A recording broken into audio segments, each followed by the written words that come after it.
Hello guys, स्वागत है आप सभी का टारगेट एग्जाम में। फ्रेंड, आज हम लोग देखेंगे मॉडल पेपर नंबर 26। ठीक है, इससे पहले क्या 25 मॉडल पेपर हम बना चुके हैं, जिसकी लिंक आपको डिस्क्रिप्शन बॉक्स में मिल जाएगी। साथ में फ्रेंड अलग से प्लेलिस्ट बना दिए, आप वहाँ से जाकर स्टडी कर सकते हैं। फ्रेंड, वीडियो को पूरा वॉच करिएगा बिना स्किप किए।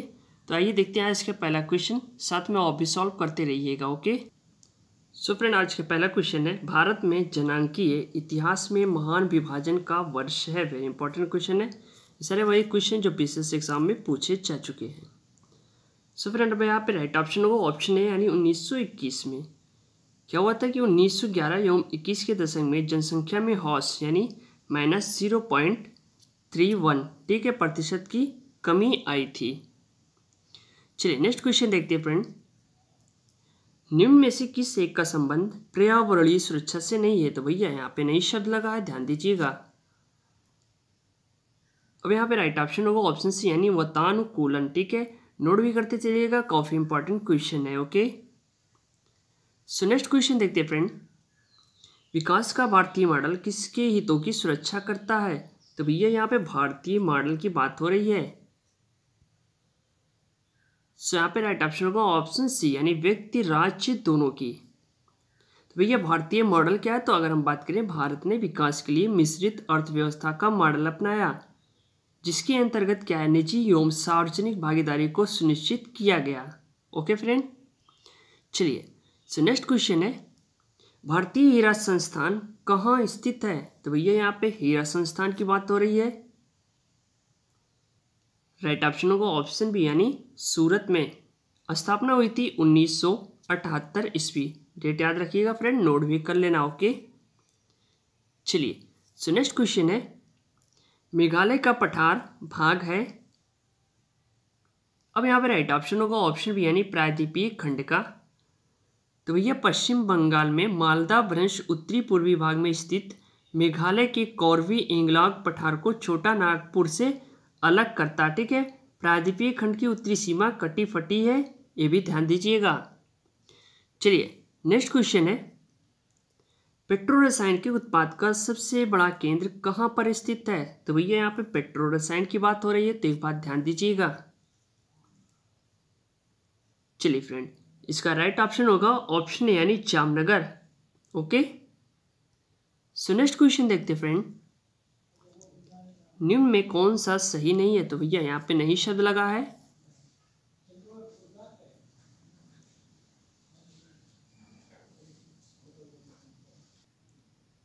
सो फ्रेंड, यहाँ पे राइट ऑप्शन होगा ऑप्शन बी यानी कुनार नदी। तो भैया अगर हम तिलैया बांध यानी झारखंड में बराकर नदी पे है, ठीक है, कुनार नदी में नहीं, बराकर नदी दामोदर नदी की सहायक नदी है, ये भी ध्यान दीजिएगा। चलिए सो नेक्स्ट क्वेश्चन है, प्रायद्वीपीय भारत की नदियों में से कौन सी सबसे लंबी है? तो भैया यहाँ पे सबसे लंबी की बात हो रही है। चलिए फ्रेंड बताइए इसका राइट ऑप्शन कौन सा होगा? सो यहाँ पे राइट ऑप्शन है ऑप्शन सी यानी गोदावरी। ओके, इसे दक्षिण गंगा के नाम से भी जाना जाता है और ये महाराष्ट्र के नासिक से निकलती है। दो बात क्लियर हुई फ्रेंड। चलिए सो नेक्स्ट क्वेश्चन है, भारत में सबसे पहले खनिज तेल का कुआं कहाँ खोदा गया? ओके भैया यहाँ पे खनिज तेल के कुएं की बात हो रही है, तो ध्यान दीजिए। यहाँ पे राइट ऑप्शन होगा ऑप्शन बी यानी माकुम में 1860 ईस्वी। चलिए सो नेक्स्ट क्वेश्चन है फ्रेंड, निम्नलिखित बंदरगाह में से कौन सा उड़ीसा तट पर स्थित है? ठीक है, अब यहाँ पे उड़ीसा तट की बात हो रही है, तो यहाँ पे राइट ऑप्शन होगा ऑप्शन सी यानी पारादीप। तो भैया हल्दिया बंदरगाह पश्चिम बंगाल में, मुंबई बंदरगाह महाराष्ट्र में, ठीक है, पारादीप उड़ीसा में और विशाखापट्टनम आंध्र प्रदेश में स्थित है। चलिए सो नेक्स्ट क्वेश्चन देखते हैं फ्रेंड, भारत में लिग्नाइट कोयले का सबसे अधिक जमाव किस राज्य में है? तो भैया यहाँ पे लिग्नाइट कोयले की बात हो रही है और जमाव की बात हो रही है। ओके, दो बात क्लियर। सो यहाँ पे राइट ऑप्शन होगा ऑप्शन डी यानी तमिलनाडु पे। तो पहले नंबर पे आपके तमिलनाडु है, उसके बाद जम्मू कश्मीर, फिर तीसरे नंबर पे आपके राजस्थान। चलिए सो नेक्स्ट क्वेश्चन है, निम्न में से कौन सा तट कोच्चि बंदरगाह से संबंधित है? तो ये यहाँ पे कोची बंदरगाह की बात हो रही है। चलिए बताइए फ्रेंड, इसका राइट ऑप्शन कौन सा होगा। सो राइट ऑप्शन है ऑप्शन ए यानी मालाबार तट। तो ये गुजरात से गोवा तक का जो तटीय क्षेत्र है उसे हम कोंकण तट कहते हैं। साथ में मंगलोर से कन्याकुमारी तक का तटीय क्षेत्र मालाबार तट कहलाता है और कन्याकुमारी से कृष्णा डेल्टा तक का तट कोरोमंडल तट तथा गोदावरी डेल्टा से लेकर उत्तरी तटीय भाग को उत्तरी सरकार तट कहते हैं। ओके, बात क्लियर हुई फ्रेंड। चलिए सो नेक्स्ट क्वेश्चन है, गंगा नदी उदाहरण है। अब यहाँ पे राइट ऑप्शन होगा ऑप्शन यानी पूर्ववर्ती अपवाह का। वही नदी है जो हिमालय के उबरने से पहले बहती थी तथा जिनकी धाराओं की दिशा पर्वतों में महाखंड बनाकर दक्षिण की ओर होती थी, पूर्ववर्ती नदियाँ कहलाती हैं। ओके, चलिए नेक्स्ट क्वेश्चन है, निम्नलिखित में से कौन सी नदी मार्ग बदलती है। सो यहाँ पे राइट ऑप्शन होगा ऑप्शन बी यानी कोसी नदी। ओके, ये नेपाल में हिमालय पर्वतमाला के दक्षिण ढाल से निकलने वाली कोसी नदी है। इसकी 3 सहायक नदियां हैं, तामर कोसी, अरुण कोसी और Sun Kosi. Okay friend, so next question है, निम्न में कौन सा हिमनद सबसे बड़ा है। तो भैया यहाँ पे सबसे बड़ा होने की बात हो रही है, ध्यान दीजिएगा। अब यहाँ पे राइट ऑप्शन होगा ऑप्शन है यानी सियाचिन में। ये कहाँ पे है, काराकोरम पर्वत श्रृंखला में है। काराकोरम कहाँ पे है, जम्मू कश्मीर में। ओके, चलिए सो नेक्स्ट क्वेश्चन है, अमेरिका की मृत घाटी उदाहरण है। तो राइट ऑप्शन होगा ऑप्शन डी यानी रिफ्ट घाटी का। ठीक है, कैलिफोर्निया में ये मृत घाटी स्थित है, अमेरिका के कैलिफोर्निया में। चलिए सो नेक्स्ट क्वेश्चन है, निम्न में से कौन सा देश हीरे का सबसे बड़ा उत्पादक है। तो यहाँ पे राइट ऑप्शन होगा ऑप्शन डी यानी बोत्सवाना। बोत्सवाना दक्षिण अफ्रीका में स्थित एक स्थल रुद्ध देश है जिसकी राजधानी गैबोरोन है। ठीक है, तो ये स्थल रुद्ध देश है, तो ध्यान दीजिएगा। और यहाँ पे कालाहारी रेगिस्तान भी है। ठीक है, 2 बात क्लियर हुई। चलिए सो नेक्स्ट क्वेश्चन है, निम्नलिखित में से कौन सा खनिज केरल में बहुतायत से मिलता है। ठीक है, तो यहाँ पे केरल की बात हो रही है और खनिज की बात हो रही है। चलिए बताइए फ्रेंड, इसका राइट ऑप्शन कौन सा होगा। सो राइट ऑप्शन है ऑप्शन डी यानी मोनाजाइट। ठीक है, मोनाजाइट से क्या है, थोरियम का कुछ महत्वपूर्ण अयस्क है। ओके, इससे क्या है, यूरेनियम भी निकलता है। चलिए सो नेक्स्ट क्वेश्चन होगा, कौन सा देश विश्व में लौ अयस्क का बृहत्तम उत्पादक है। तो भैया यहाँ पे लौ अयस्क की बात हो रही है। ओके, यहाँ पे राइट ऑप्शन होगा ऑप्शन ए यानी चीन से राइट ऑप्शन। सो नेक्स्ट क्वेश्चन देखते फ्रेंड, निम्नलिखित में से किस राज्य में काजू ज़्यादा होता है। तो ये यहाँ पे काजू की बात हो रही है। यहाँ पे राइट ऑप्शन होगा ऑप्शन सी यानी केरल में। Okay, clear friend. चलिए, ये मूल रूप से ब्राज़ील की उपज है। काजू जो है मूल रूप से ब्राज़ील की उपज है, ये भी बात नोट कर लेना। चलिए सो नेक्स्ट क्वेश्चन है, निम्नलिखित में से कौन सा एक प्रवाल द्वीप है। ठीक है, तब यहाँ पे भैया प्रवाल द्वीप की बात हो रही है। राइट ऑप्शन होगा ऑप्शन डी यानी लक्षद्वीप। तो भैया प्रवाल द्वीप क्या है कि एक प्रकार के छोटे छोटे समुद्री जंतुओं यानी मूंगा के एक स्थान पर जमा होने और उनके वहाँ मरने से बनते हैं। ठीक है, उसे क्या कहते हैं, प्रवाल द्वीप कहते हैं। ठीक, चलिए सो नेक्स्ट क्वेश्चन है फ्रेंड, निम्न में कौन सही नहीं है। ठीक है, तो भैया यहाँ पे नहीं शब्द लगा है और नहीं होने की बात हो रही है। सो यहाँ पे राइट ऑप्शन होगा ऑप्शन डी यानी पेरू। पेरू विश्व का सबसे बड़ा चांदी उत्पादक देश है। ओके, इसके अलावा जस्ते के उत्पादन में इसका विश्व में 3रा स्थान है। ठीक है, तो ये सोना नहीं, यहाँ पे चांदी होगा। चलिए सो नेक्स्ट क्वेश्चन देखते फ्रेंड, भगत सिंह ने किसके साथ सेंट्रल असेंबली में बम फेंका था। सो यहाँ पे राइट ऑप्शन होगा ऑप्शन सी यानी बटुकेश्वर दत्त के साथ। किस लिए फेंका था, क्योंकि बहरों को सुनाना यानी बहरों तक अपनी बहरों तक अपनी आवाज़ पहुंचाना। ओके, चलिए सो नेक्स्ट क्वेश्चन है, अवध राज्य का ब्रिटिश राज्य में विलय कब हुआ था।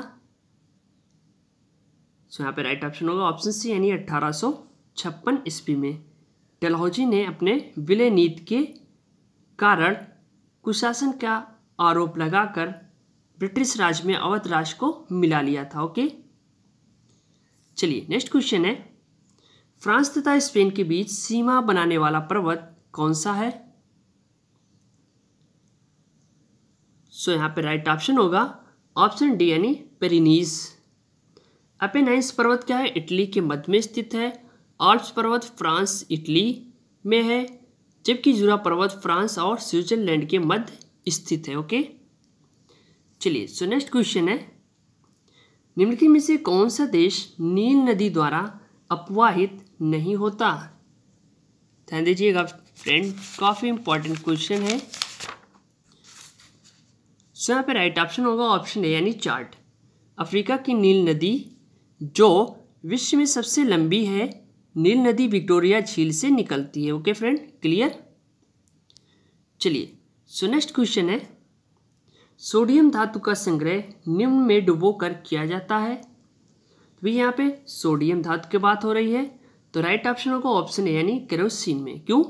सोडियम धातु मुक्त अवस्था में नहीं पाई जाती क्योंकि ये अत्यंत ही क्रियाशील तत्व है। ओके, चलिए नेक्स्ट क्वेश्चन देखते हैं, निम्न में कौन सा पेट्रोलियम परिष्करण का उत्पाद नहीं है? निम्न में कौन सा पेट्रोलियम परिष्करण का उपोत्पाद नहीं है? तो यहाँ पे नहीं शब्द लगा है। सो राइट ऑप्शन होगा फ्रेंड ऑप्शन डी एस्फॉल्ट।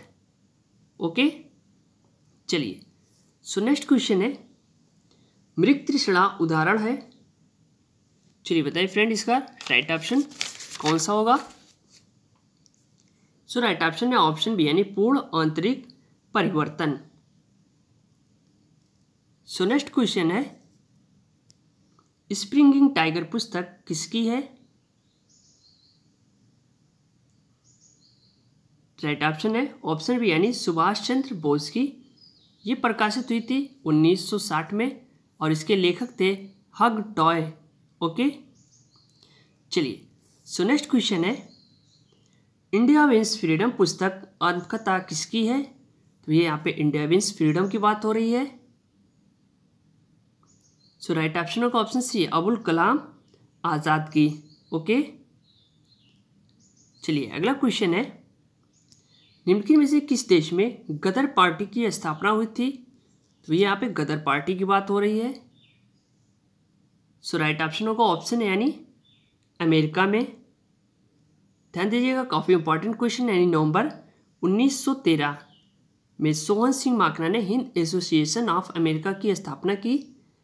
इस संस्था ने कालांतर में अंग्रेजी, उर्दू, मराठी और पंजाबी गदर पत्रिका निकाली। हिंद एसोसिएशन ऑफ अमेरिका का नाम गदर आंदोलन पड़ गया। ठीक है, चलिए सो नेक्स्ट क्वेश्चन है, सिख राज का अंतिम राजा कौन था? तो यहाँ पे राइट ऑप्शन होगा ऑप्शन डी यानी दिलीप सिंह। 1839 ईस्वी में रणजीत सिंह की मृत्यु के पश्चात उसके अल्पायु पुत्र दिलीप सिंह के सिंहासन पर आसीन हुए। उससे पहले क्या है, खड़क सिंह, नौनिहाल सिंह और शेर सिंह ने शासन किया था। चलिए नेक्स्ट क्वेश्चन है, कॉमनवेल्थ पत्र किससे जुड़ा है? सो यहाँ पे राइट ऑप्शन होगा ऑप्शन बी यानी एनी बेसेंट से। एनी बेसेंट थियोसॉफिकल सोसाइटी की सदस्य थी। वो वर्ष 1893 में पहली बार भारत आई। एनी बेसेंट ने बनारस में वर्ष 1898 में, ध्यान दीजिएगा 1898 में सेंट्रल हिंदू कॉलेज की स्थापना की, जो वर्ष 1916, ठीक है 1916 में मदन मोहन मालवीय जी के प्रयासों से बनारस हिंदू विश्वविद्यालय बना। ओके, चलिए सो next question friend, politics in India के रचयिता कौन थे? सो फ्रेंड चलिए इसका आंसर आप लोग कमेंट बॉक्स में दीजिए फटाफट। पॉलिटिक्स इन इंडिया के रचयिता कौन थे? Chakravarti, Rajni Kothari, Romila Thapar, A K. Dubey. So friend video को लाइक करना और ज़्यादा से ज़्यादा शेयर करना अपने दोस्तों के साथ। मिलते हैं हम नेक्स्ट वीडियो के साथ। Okay, thanks, best of luck, thank you.